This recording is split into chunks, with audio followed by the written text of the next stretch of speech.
என்னை பொறுத்த வரைக்கும் இது ஹட்டன் பிரேகடனம் இல்லை, இது ஹட்டன் விபரீதம். ஒரு வருஷத்துக்குள்ளார நாங்கள் 4500 வீடுகள் கட்டுறோன்னு நான் அன்னைக்கே சொன்னேன். 4500 வீடு இல்லை, 400 செங்கல் கூட வைக்க முடியாதுன்னு. நீங்கள் வந்து கிட்டத்தட்ட 2088 பேர்னு நினைக்கிறேன் அவங்களுக்கு இந்த சர்டிஃபிகேட்டை வழங்குறீங்க. புள்ளியார் சொல்லி போட்டது நான். But Honorable Prime Minister, since you're sitting here, I would like to explain it to you as well. Plantation companies have not done anything for the workers. But because they are sitting on the board of the Plantation Human Development Trust, whatever money that is allocated from the treasury and that goes to that trust, work is being done. That is not the plantation company's money or our money. It's taxpayers' money. But today plantation companies are taking the benefit out of it.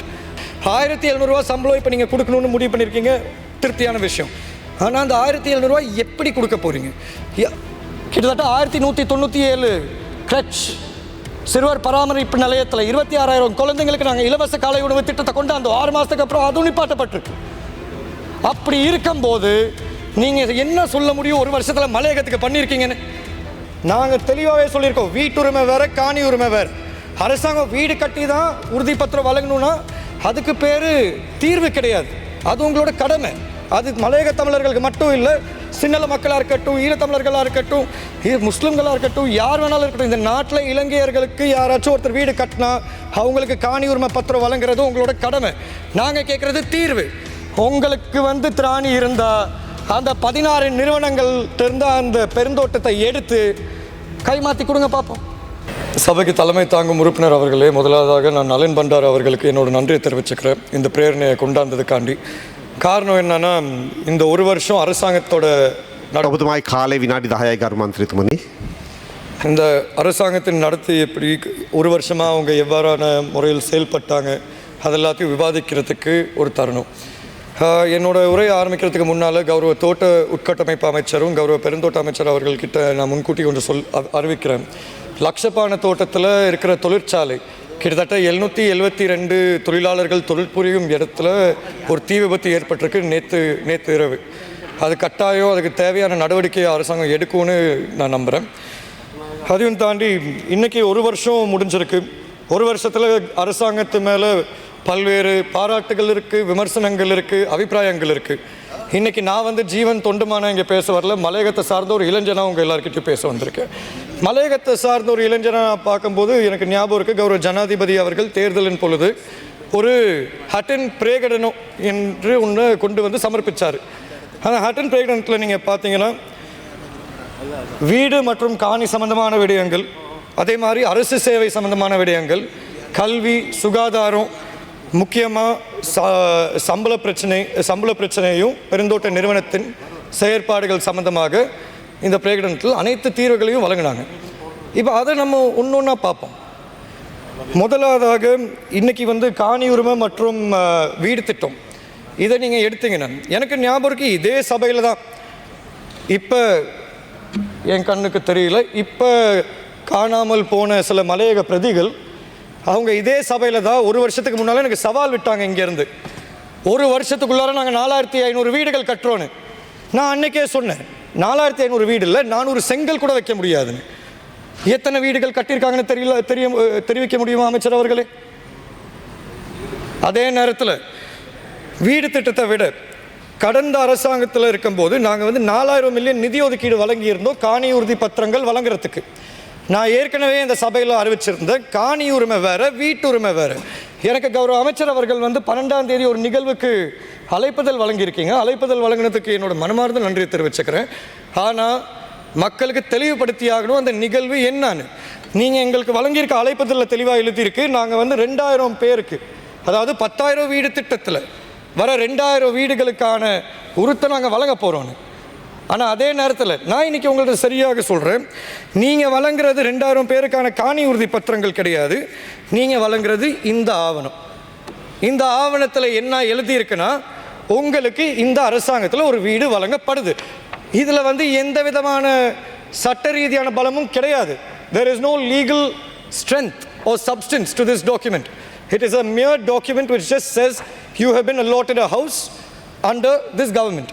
In this document, by the way, has been given by successive governments to beneficiaries. That's not the problem. எனக்கு இருக்க பிரச்சனை என்னன்னா, நீங்கள் வந்து கிட்டத்தட்ட 2088 பேருன்னு நினைக்கிறேன் அவங்களுக்கு இந்த சர்டிஃபிகேட்டை வழங்குறீங்க. ஆனால் காணி உறுதி பத்திரங்கள் வழங்குறது நீங்கள் 237, அதுவும் அந்த நிகழ்வனைக்கு 10 பேருக்கு வழங்குறீங்க. இந்த 237 காணி உறுதி பத்திரங்கள், இந்த விஷயம் எனக்கு எப்படி தெரியும்னா 237 பத்திரங்களுக்கு புள்ளியார் சொல்லி போட்டது நான்.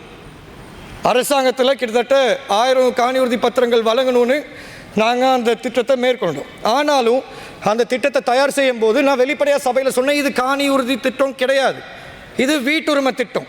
நீங்கள் வழங்குற பத்திரம் யார் யாருக்கு அரசாங்கம் மூலியமாக வீடு கட்டுறீங்களோ அவங்களுக்கு தான் அந்த காணி உறுதி பத்திரம். இது போயின்னா தயவுசெய்து நீங்கள் என்னை திருத்துங்க. ஆனால் எனக்கும் தெரியும் உங்களுக்கும் தெரியும் நான் சொல்கிறது உண்மைன்னு. அதே நேரத்தில் இந்த வீடு திட்டத்தை பொறுத்த வரைக்கும் நாங்கள் தெளிவாகவே சொல்லியிருக்கோம், வீட்டுரிமை வேறு காணி உரிமை வேறு. அரசாங்கம் வீடு கட்டி தான் உறுதிப்பத்திரம் வழங்கணும்னா அதுக்கு பேர் தீர்வு கிடையாது, அது உங்களோட கடமை.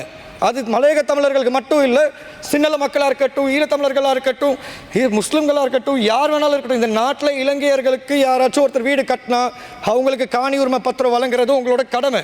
நாங்கள் கேட்குறது தீர்வு.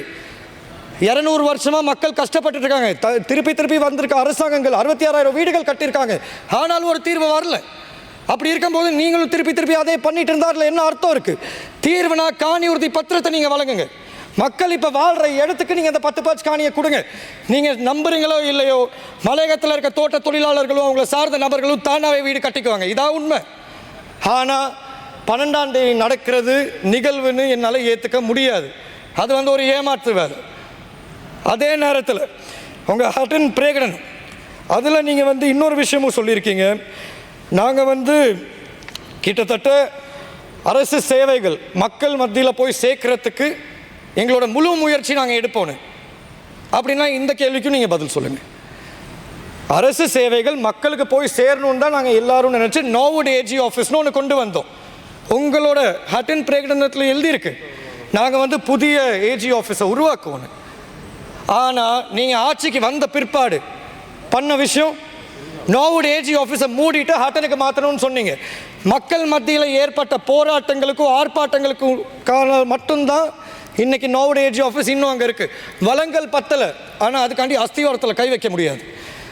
அது மட்டும் இல்லாமல் இதே அரசு சேவைகள், இதே ஹட்டன் பிரேகடனம் அதிலே நீங்கள் எழுதியிருக்கீங்க, தெளிவாக அதில் எழுதியிருக்கீங்க, நெவிடா அதாவது மலையக அபிவிருத்தி அதிகார சபை, இது வந்து மக்களுக்கு தேவையான சேவைகளை கொண்டு போய் சேர்க்கும். ஆகவே இதுக்கு நாங்கள் சீர்திருத்தம் கொண்டு வருவோம் தான் எழுதியிருக்கீங்களே தவிர ஒட்டு மொத்தமாக இல்லாமல் ஆக்க போகிற விஷயத்தை எங்கள் கிட்ட சொல்லவே இல்லை, மக்கள்கிட்டையும் சொல்லலை. ஆனால் இப்போ கௌரவ பாராளுமன்ற உறுப்பினர் ராதாகிருஷ்ணன் அவர்கள் வந்து ஒரு கேள்வி எழுப்பினார். அந்த கேள்விக்கு நீங்கள் கடைசியில் பதில் சொன்னீங்க, இல்லை நாங்கள் அதை மேம்படுத்த தான் பார்க்குறோமே தவிர அதை இல்லாமல் ஆக்க போகிறது கிடையாது. ஆனால் நாட்டின் ஜனாதிபதி அவர்கள் கௌரவ மனோகணேசன் அவர்கள் கிட்ட ஒரு உறுதி கொடுத்தாரு, இதை நாங்கள் மூட மாட்டோன்னு. ஆனால் அவர் கீழே இயங்குகிற ஜனாதிபதி செயலணி ஒரு காகிதம் ஒன்று வழங்கியிருக்காங்க. அந்த காகிதம், அந்த ஆவணம் வந்து மனோகணேசன் அவர்கள் நேற்று பாராளுமன்றத்தில் சமர்ப்பிச்சிருக்காரு. தெளிவாக எழுதியிருக்கு, மூடப்படுற நிறுவனங்களில் இதுவும் ஒன்று, எங்களோட முடிவை நாங்கள் சிந்திச்சு பார்ப்போம், ஆனால் மாற்ற முடியாது. அந்த ஆவணம் கௌரவ மனோகணேசன் அவர்கள்கிட்ட இருக்குது. இப்போ நெவிடா என்கிற மலையக அபிவிருத்தி அதிகார சபை ஒரு முக்கியமான சபை. உங்கள்கிட்ட உண்மையாக சொல்லணுன்னா பெருந்தோட்ட நிறுவனங்கள் இருக்கிற PHDT இருக்கிற வரைக்கும் மலையகத்துக்கு டெவலப்மெண்ட் நடக்காது, உரிமை சார்ந்த விடயங்கள் வராது.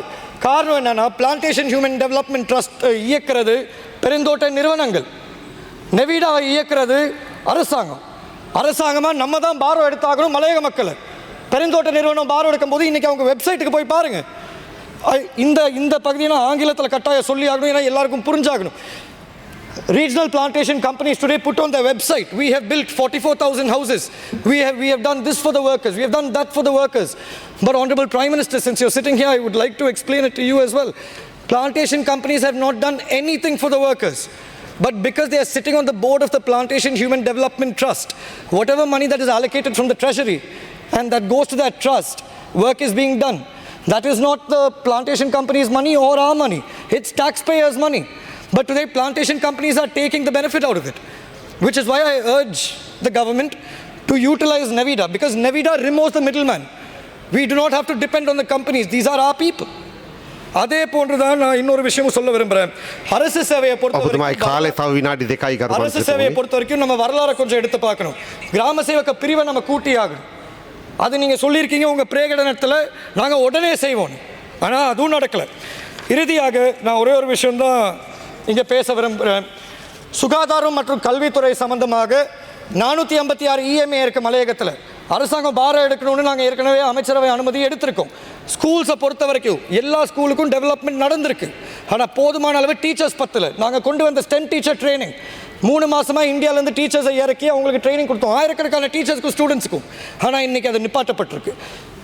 கிட்டத்தட்ட 1197 கிரச் சிறுவர் பராமரிப்பு நிலையத்தில் 26,000 குழந்தைங்களுக்கு நாங்கள் இலவச காலை உணவு திட்டத்தை கொண்டு அந்த 6 மாதத்துக்கு அப்புறம் அதுவும் நிப்பாட்டப்பட்டிருக்கு. அப்படி இருக்கும்போது நீங்கள் என்ன சொல்ல முடியும் ஒரு வருஷத்தில் மலையகத்துக்கு பண்ணியிருக்கீங்கன்னு? கடைசி ஒரே ஒரு விஷயம் தான் கேட்குறேன்.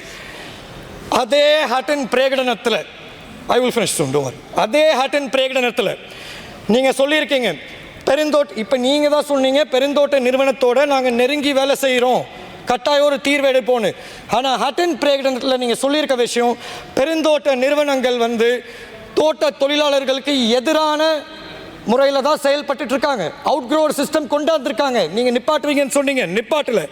பெருந்தோட்ட நிறுவனங்கள் அவங்க மறைச்சு வச்சிருக்க லாபத்தை நீங்கள் வந்து ஆடிட் வச்சு அவங்க சட்டத்துக்கு முன்னால் நிப்பாட்ட வைப்பேன்னு சொன்னீங்க, நிப்பாட்ட வைக்கல. அதே மாதிரி பெருந்தோட்ட நிறுவனங்கள் நாங்கள் வந்து நஷ்டத்தில் இருக்கோம் அப்படின்னு சொல்கிற நிறுவனத்தை நீங்கள் வந்து இன்னொரு நிறுவனத்துக்கு கைமாற்றி கொடுப்பீங்கன்னு ஒரு உறுதி கொடுத்துருக்கீங்க. ஆனால் நான் இன்றைக்கி சொல்கிறேன் 22 பெருந்தோட்ட நிறுவனத்தில் 16 பெருந்தோட்ட நிறுவனம் வந்து பொய்க்கு நாங்கள் நஷ்டத்தை தான் காமிச்சிட்ருக்காங்க. ඔබතුමායි කාලය අවසానයි. I'm almost done. பொய்க்கு 16 நிறுவனங்கள் நஷ்டத்தை மட்டும்தான் காமிச்சிட்ருக்காங்க. உங்களுக்கு வந்து திராணி இருந்தால் அந்த 16 நிறுவனங்கள் இருந்த அந்த பெருந்தோட்டத்தை எடுத்து கைமாற்றி கொடுங்க பார்ப்போம். கடைசியாக சம்பள பிரச்சனையை பொறுத்த வரைக்கும் நான் உங்களை அதில் விமர்சிக்க விரும்பலை. ஏன்னா எனக்கு தெரியும் சம்பளம் எடுக்கிறது எவ்வளோ கஷ்டம்னு. 2 முறை வரலாறுலேயே அதிகமான சம்பளம் உயர்வை நான் கொடுத்துருக்கேன். எனக்கு சம்பளம் சம்மந்தமாக ஒரே ஒரு கேள்வி தான் இருக்குது, அதுக்கு நீங்கள் பதில் சொல்வீங்கன்னு நான் எதிர்பார்க்குறேன். 1700 ரூபா சம்பளம் இப்போ நீங்கள் கொடுக்கணும்னு முடிவு பண்ணியிருக்கீங்க, திருப்தியான விஷயம். ஆனால் அந்த 1700 ரூபா எப்படி கொடுக்க போகிறீங்க? 1350 ரூபா அடிப்படையில் ஏதாச்சும் ஒரு அதிகரிப்பு இருக்கா? இல்லாட்டி எல்லாமே நீங்கள் இன்சென்டிவாக கொடுக்க போகிறீங்களா, கூட்டப்பொந்தம் மூலியமாக கொடுக்க போகிறீங்களா, சம்பள நிர்ணய சபை மூலியமாக கொடுக்க போகிறீங்களா? என்னை பொறுத்த வரைக்கும் இது ஹட்டன் பிரகடனம் இல்லை, இது ஹட்டன் விபரீதம். நன்றி.